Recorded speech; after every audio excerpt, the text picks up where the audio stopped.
Zuha says, what should we say after yawning?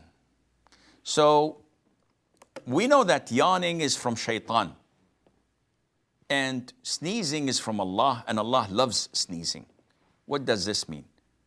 Yawning, when you say, and you open your mouth and you stretch out, this is from shaitan because it is a sign of laziness, and shaitan loves laziness.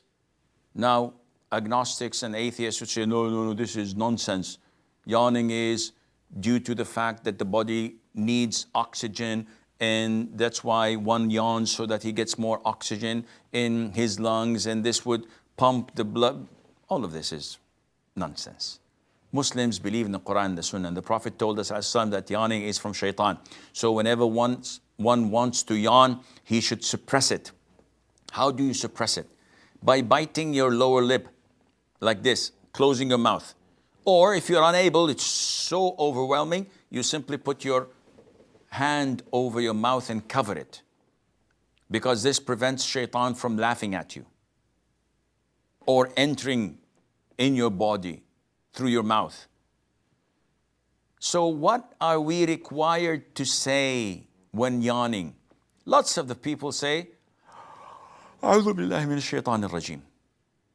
And though this sounds good, as Muslims, everything we do, we have to refer back to the Quran and the Sunnah. So seeking refuge in Allah from the Satan, the cursed Satan, is usually done before we read the Quran. It is usually done when we wake up from a nightmare and we seek refuge in Allah 3 times from shaitan. It is usually done in certain places, certain circumstances, etc. Never, ever it was reported to us that the Prophet ﷺ would seek refuge in Allah from the shaitan when yawning. Simply because the Prophet ﷺ never yawned.